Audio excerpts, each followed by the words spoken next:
जय श्री कृष्णा, जय माता दी। स्वागत है आपका मेरे इस धार्मिक चैनल माँ ब्रह्माणी कृपा @अनीता धार्मिक ज्ञान पर। आज मैं आपको अपने इस वीडियो में वीर पुलियो की एक साथ में 4 से 5 कहानियाँ सुनाऊंगी। वह कहानी है दो तो वीर पुलियो की कहानी और एक गजानन जी की कहानी और एक जो रविवार होता है उसकी कहानी और एक लोबे लाल जी की कहानी और आड़ी बाड़ी की कहानी। आपको कहीं जाने की जरूरत भी नहीं है, आप इसी में ही सारी कहानियाँ सुन सकते हैं। ध्यानपूर्वक मेरी इन सब कहानियों को सुनिएगा और अपने दोस्तों के साथ जरूर शेयर करिएगा। आज मैं आपसे बात करूंगी वीर फुली की, जो व्रत भाई बहन के अटूट और प्रेम का प्रतीक है। यह व्रत भाई बहन के बीच प्रेम और सम्मान और सहयोग की भावना को बढ़ा देता है। वीरपुली का व्रत, जिसे भाई बहन के प्यार का प्रतीक माना जाता है, राजस्थान में मनाया जाता है। इस व्रत में बहनें अपने भाइयों की लंबी उम्र और सुख समृद्धि के लिए उपवास रखती है। भाई अपनी बहन के लिए भात, मिठाई और पकवान लेकर आते हैं और बहन का व्रत खोलते हैं, जिससे भाई पर आने वाले संकट दूर होते हैं। इसलिए आज मैं आपको इस भाई बहन के पावन व्रत के ऊपर एक कहानी सुनाती हूँ, जो राजस्थान में बड़ी ही प्राचीन है। मैं आपको वीरफुली की कथा सुनाने जा रही हूँ। वीरफुली व्रत रक्षाबंधन से पहले आने वाले रविवार को किया जाता है। बहनें अपने भाई की लंबी उम्र के लिए व्रत रखती है। इस दिन बहनें अपने भाई के घर जाकर व्रत खेलती है। अगर भाई बहन दूर दूर रहते हैं तो भाई कुछ दिन पहले बहन के घर कुछ मिठाई और रुपए रखाता है, ताकि वीरफुली के दिन बहन अपने भाई के दिए हुए सामान से व्रत खोल सके। आइए अब मैं आपको वीरफुली की पौराणिक कथा सुनाती हूँ। एक छोटा सा गांव था। उस गांव में एक बुढ़िया के बेटा और बहू और बेटी रहते थे। उस बुढ़िया ने अपने जीवन में बहुत दुख सहा। वह पैदा हुई तब से उसके माँ बाप चल बसे। उसे उसके मामा मामी ने पाल पोस कर विवाह कर दिया था। शादी के बाद भी उसके जीवन में सुख नहीं था। किस्मत का लिखा कोई नहीं टाल सकता। बेटा बेटी होते ही पति बीमारी के कारण चल बसा। ससुराल वालों ने उन सबको घर से बाहर निकाल दिया। बुढ़िया मेहनत मजदूरी कर अपने दोनों बच्चों को पाल पोस कर बड़ा किया। कहते हैं ना, कर्मों का लिखा कोई नहीं मिटा सकता। बच्चे विवाह लायक होने पर उनके विवाह कर दिए। बुढ़िया ने बच्चों को बहुत अच्छी परवरिश दी थी, ताकि सुख हो या दुख दोनों आपस में एक दूसरे की मदद कर सके। वे दोनों अपना अपना सुखी जीवन जी रहे थे। तब एक बार की बात है, राखी से पहले आने वाले रविवार को वीरफुली का व्रत आया। माँ ने बेटे को याद दिलाया, लेकिन बहू को ननद एक फूटी आँख नहीं सुहाती थी। तब उसने कहा कि हमारे पास वीरफुली देने के लिए कुछ भी नहीं है। क्या आप अपनी बहन के घर खाली हाथ जाओगे या आप अपनी बेइज्जती कराओगे? तब माँ बोली कि बेटा, बैलगाड़ी भरकर तुम्हारे बहन के घर गाय भैंसों के लिए खेत में से चारे की पुली बांधकर ले जाना और 2-4 किलो गेहूँ लेकर जाना। बेटे ने हामी भर दी। फिर वह खेत में से चारा लिया, 5 किलो गेहूँ लिए और बैलगाड़ी में रख सवेरे जल्दी ही अपने बहन के गांव चल पड़ा। चलते चलते दोपहर हो गई। वह जंगल के रास्ते में जा रहा था। जाते हुए मार्ग में उसे एक सांप दिखाई दिया। देखा कि एक सांप के पूंछ पे आग लगी हुई है, तो उसने मिट्टी डालकर उसकी जान बचाई। तब सांप क्रोधित हो गया और फुफकार भरी, और तूने मुझे क्यों बचाया? अब मैं तुम्हें डसूंगा। भाई के तो पसीने छूटने लगे और सर्पदेव से प्रार्थना की कि आज मेरी बहन के वीरफुली का व्रत है, मुझे जाने दो। लौटते समय मुझे डस लेना। सर्प ने कहा कि मनुष्य जाति पर भरोसा नहीं करता, मानव धोखेबाज होता है। तब भाई ने सर्प से कहा कि मेरे पास चारे की पोटली है, आप इसी में छिप जाए। मैं अपने बहन के साथ वीरफुली का व्रत खुलवाने के बाद तो मुझे डस लेना। सर्प फिर उसकी बात सुनकर चारे में घुस गया। भाई बहन के घर पहुंचा, लेकिन बहन ने भाई का मुरझाया हुआ चेहरा देखा तो पूछा, भाई सब कुशल मंगल तो है ना? भाई ने कहा कि नहीं, सब ठीक है। बहन ने भोजन तैयार किया, वीरफुली की कथा सुनी, फिर गेहूं की फूली सेकी और सेकते सेकते कहने लगी कि धाणी सेको फूली सेकू, मारा वीरारा वैरी सेकू। धाणी सेको फूली सेकू, मारा वीरारा दुश्मन सेकू। उसके इस मंत्र के प्रभाव से पोटली में बंधा सर्प जलकर मर गया और वहाँ पर भाई बहन ने साथ में बैठकर भोजन किया। थोड़ी देर बाद बहन की एक भैंस वहाँ आई। भैंस उस चारे को देखकर खाने का प्रयत्न करने लगी। यह देख भाई तुरंत दौड़ा, उस चारे के पास आया और सोचने लगा कि सांप बाहर आया तो नहीं, अगर आया होगा तो मेरी बहन को डस लेगा। लेकिन ईश्वर का चमत्कार हुआ। पोटली खुलते ही देखा सांप तो बहन के गाए हुए गीत से जलकर मर गया और जलने के कारण सोने का हो गया। बहन ने आश्चर्य से पूछा कि ये क्या है भाई? भाई ने बहन को सारी बात बताई और कहा कि आज वो मेरा बैरी था जो मुझे मारने के लिए पोटली में बैठा था, लेकिन बहन तेरे व्रत के प्रभाव से और फूली सेकते समय तुमने जो मंत्र बोले उससे जलकर सोने का हो गया। इसलिए बहन ये तेरा है, तेरी किस्मत का है। इसलिए वह बहन को दे दिया और अपने गांव की ओर चल पड़ा। घर पहुंचकर उसने सारी बात अपनी माँ को बताई और कहा कि वह सोने की साकली मैं अपनी बहन को दे आया हूँ। उसकी पत्नी ने सारी बात सुन ली और कहा कि आप तो भोले भाले हो, मूर्ख हो, अकल नहीं है।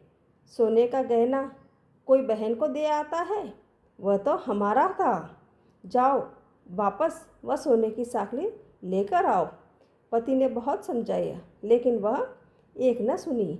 पुरुष हमेशा स्त्री के हट के आगे हारा है और पत्नी की जिद के आगे उसकी एक न चली और जा पहुंचा अपने बहन के घर। बहन को सारी बात बताई। बहन ने तो पहले ही भाई को कहा था कि ये आप ले जाओ, लेकिन भाई ने उपहार स्वरूप बहन को दे दिया था। उसे पता था कि भाई आप जाओगे तो भाभी आपसे झगड़ा करेगी, इसलिए मैं इसे नहीं रख सकती। लेकिन फिर भी भाई ने उसे ज़बरदस्ती देकर अपने घर पर गया था। लेकिन अब पत्नी के कहने पर वापस आया है और अपनी बहन से वह मांगने लगा। बहन ने बिना सोचे ही वह भाई को दे दी। वह सोने की साकली लेकर वापस अपने गांव की ओर चल पड़ा। भाई अपने घर पर पहुंचा और पत्नी के हाथ में दे दिया, लेकिन पत्नी के मन में पाप था। पत्नी का मन मैला था। उसके हाथ में जाते ही सोने की साकली फिर से सांप बन गया और फुफकारने लगा। उसने कहा कि ये तुम वापस ले जाओ, ये तो हमारा काल है। ज्यों ही भाई ने सर्प को पकड़ा वह वापस सोने का हो गया। भाई वापस लौटकर अपनी बहन को दे दिया और कहा कि बहन ये तो तेरे कर्मों का है, हमारा नहीं है, इसलिए इसे तुम रखो। इसलिए कहा जाता है कि सब अपने नसीब का रहता है। बहन को दिया हुआ तोहफा कभी वापस नहीं लेना चाहिए। मैं आपको अब वीरपुली की दूसरी कहानी सुनाने जा रही हूँ। आप ध्यानपूर्वक सुनिएगा। एक गांव में एक दंपति के 7 बेटा बहू थी और एक बेटी थी। सभी का विवाह हो चुका था। साहूकार दंपति की मृत्यु हो चुकी थी। एक बार की बात है, जब सावन का महीना आया तब साहूकार की बेटी पानी भरने गई। तब वहाँ पर औरतें कह रही थी, आज सावन का रविवार है जो रक्षाबंधन से पहले आता है। हमारा वीरपुली का व्रत है, हम वीरपुली लेने जाएंगी। तब बहन का भी मन हुआ, मैं भी वीरपुली का व्रत करूं और मैके से वीरपुली लेकर आऊं। ससुराल में पति और सास से पूछकर वह मैके सबसे पहले अपने बड़े भाई के घर गई तो भाभी देखते ही चिढ़ गई। ननंद ने भाभी से कहा कि भाभी आज मेरी वीरपुली का व्रत है, मैं वीरपुली लेने आई हूँ। ये सुन भाभी बोली, आप तो सुबह सवेरे ही आ गई, मेरे घर में तो सारा काम बिखरा पड़ा है, बाद में आ जाना। फिर वह वहाँ से लौटकर 5 भाइयों के घर गई, लेकिन किसी ने उसके साथ अच्छा बर्ताव नहीं किया। फिर बहन 7वें गरीब भाई के घर गई। उस समय 7वीं भाभी बिलौना कर रही थी। ननद ने कहा कि आज भाभी मेरे वीरपुली का व्रत है, मैं वीरपुली लेने आई हूँ। भाभी ने झट से मक्खन का एक गोला ननद के हाथ में रख दिया और बहन मक्खन का गोला लेकर ससुराल चल दी। तभी सूरज की धूप तेज होने लगी तो हाथ का मक्खन पिघलने लगा। बहन गीत गुनगुनाने लगी। वह कहने लगी, जैसे ये मक्खन पिघल रहा है वैसे मेरे भाइयों का घर धन धान्य से भर जाए। उसी रास्ते में भाइयों के खेत थे। भाइयों ने बहन को रोककर पूछा। तब बहन ने सारी सच्चाई बता दी। तब भाई ने कहा, बहन ये पिघलता हुआ मक्खन मेरे बैलों और गायों के सींगों पर लगा दे। तू तेरे घर जा, हम तेरे वीरपुली का सामान लेकर तेरे घर आते हैं। फिर सभी भाई अपने अपने घर पर चले। तभी पत्नी ने पूछा, आज आपको इतनी देर क्यों हो गई? तब बड़ा भाई बोला कि तेरे मैके से एक आदमी आया है। वह बोल रहा था कि तेरे मैके के खेत खलिहान और घर सब कुछ जल गए हैं, कुछ भी नहीं बचा है। ऐसा कर तो खाने पीने का सामान दे दे तो मैं उन्हें दे आऊँ। तब उसने गेहूँ चावल की बोरी, दाल गुड़ तेल घी सब बैलगाड़ी में भर दिए। साथ में दूध देने वाली गाय भी बैलगाड़ी के पीछे बांध दी और बच्चों से बोली कि तुम भी अपने ननिहाल जाकर अपने नाना मामा सभी से मिलकर आओ और उनकी खैरियत पूछ कर आना। पति सामान लेकर अपने बहन के घर गया। बाकी सभी भाई अपने घर से सामान लेकर बहन के घर पहुँचे। सब ने मिलकर बहन के साथ वीरपुली का व्रत खोला। बहन का घर धन धान्य से भर गया। शाम को सब अपने घर पहुँचे तो पत्नी ने बच्चों से अपने मामा नाना के घर के हालचाल पूछे, लेकिन बच्चों ने तो सच्चाई बता दी। तब पत्नी नाराज हो गई। तब भाई ने कहा कि सवेरे मेरी बहन वीरपुली लेने आई थी, तब तुमने कुछ नहीं दिया, खाली हाथ लौटा दिया। तेरे पीहर वालों के लिए तो सब कुछ है और मेरी बहन के लिए कुछ भी नहीं। यह सुन उसकी पत्नी को अपनी गलती का एहसास हुआ और माफ़ी मांगी। इस प्रकार मेरी कहानी पूरी हुई। अब मैं आपको गणेश जी की कहानी सुनाती हूँ, ध्यानपूर्वक सुनिएगा। श्री गणेश जी भगवान की कहानी। विष्णु भगवान और लक्ष्मी जी का शुभ विवाह होने लगा। समस्त देवी देवता को बारात में जाने के लिए बुलाया गया तो गणेश जी भगवान को नहीं बुलाया। सोचा अच्छे नहीं लगेंगे। सुन सुन डाला धुन धुन डाला, छाजले से कान मोटा मस्तक वाले हैं, बारात में अच्छे नहीं लगेंगे, उनको घर की रखवाली के लिए छोड़ जाते हैं। समस्त देवताओं के साथ गाजे बाजे से बारात रवाना हो गई। नारद मुनि ने गणेश जी को भड़का दिया कि आप अच्छे नहीं लगते, इसलिए आपको लेकर नहीं गए। वह सुन गणेश जी ने अपने चूहों को भेजा। चूहों ने सारी धरती थोती कर दी। धरती थोती होते ही भगवान के रथ के पहिए धरती में धंस गए। सबने निकलने का बहुत प्रयास किया पर सफलता नहीं मिली। थक कर खाती को बुलाया। उसने आते ही रथ को निकालते हुए बोला, जय बोलो गणेश जी भगवान की जय, और रथ का पहिया निकल गया। तब सब देवताओं ने पूछा, गणेश जी को क्यों याद किया? तब खाती बोला कि गणेश जी को सुमरे बिना कोई काम सिद्ध नहीं होता। सब सोचने लगे तो हम गणेश जी को वहीं छोड़ आए। संदेशा भेजा, गणेश जी को बुलवाया। सर्वप्रथम गणेश जी का रिद्धि सिद्धि से विवाह करवाया। फिर श्री विष्णु भगवान जी का विवाह लक्ष्मी जी से करवाया। करती हो तो पूरी कर जो, कहता ना सुनता ना मारा सारा परिवार, ना अपनी कृपा रखना। और मेरी ये कहानी पूरी हुई। घटती हो तो पूरी हो तो परवान चढ़े। हर कहानी के बाद गणेश जी की कहानी कही जाती है। ये गणेश भगवान जैसे भगवान का कार्य सिद्ध किया वैसे ही हम सबका करना। बोलो गणेश भगवान की जय। अब मैं आपको रविवार की व्रत कथा सुनाती हूँ। रविवार व्रत की पौराणिक कथा के अनुसार प्राचीन काल में एक बुढ़िया रहती थी। वह नियमित रूप से रविवार का व्रत करती और रविवार के दिन सूर्योदय से पहले उठकर बुढ़िया स्नान आदि से निवृत्त होकर आंगन में गोबर को लीप कर स्वच्छ करती थी। उसके बाद सूर्य भगवान की पूजा करते हुए रविवार व्रत कथा सुनकर सूर्य भगवान का भोग लगाकर दिन में एक समय भोजन करती थी। सूर्य भगवान की अनुकंपा से बुढ़िया को किसी प्रकार की चिंता एवं कष्ट नहीं था। धीरे धीरे उसका घर धन धान्य से भरा रहता था। उस बुढ़िया को सुखी होते देखकर उसके पड़ोसन उससे चलने लगी। बुढ़िया ने कोई गाय नहीं पाल रखी थी, अतः वह अपने पड़ोसन के आंगन में बंधी गाय का गोबर लाती थी। पड़ोसन ने कुछ सोचकर अपनी गाय को घर के भीतर बांध लिया। रविवार को गोबर न मिलने से बुढ़िया अपना आंगन नहीं लीप सकी।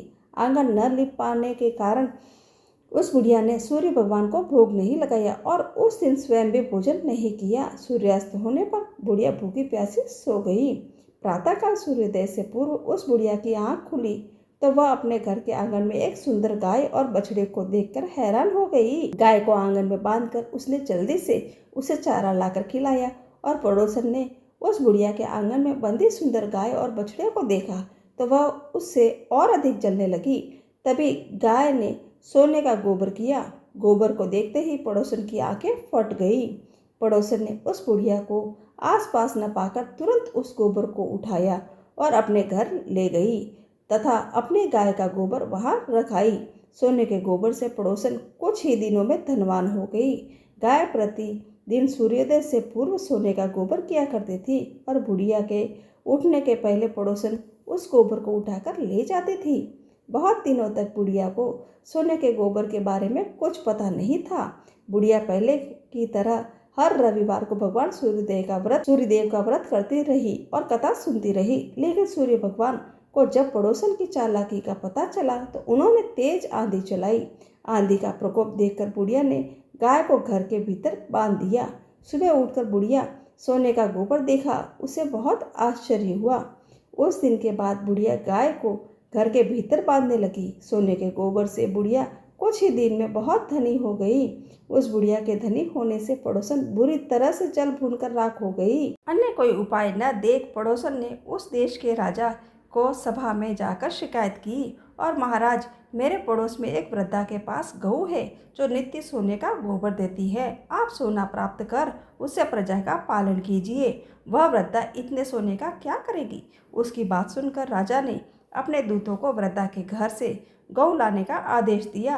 वृद्धा प्रातः भगवान का भोग लगा भोजन ग्रहण करने जा रही थी कि राजा के कर्मचारी गौ खोलकर ले गए।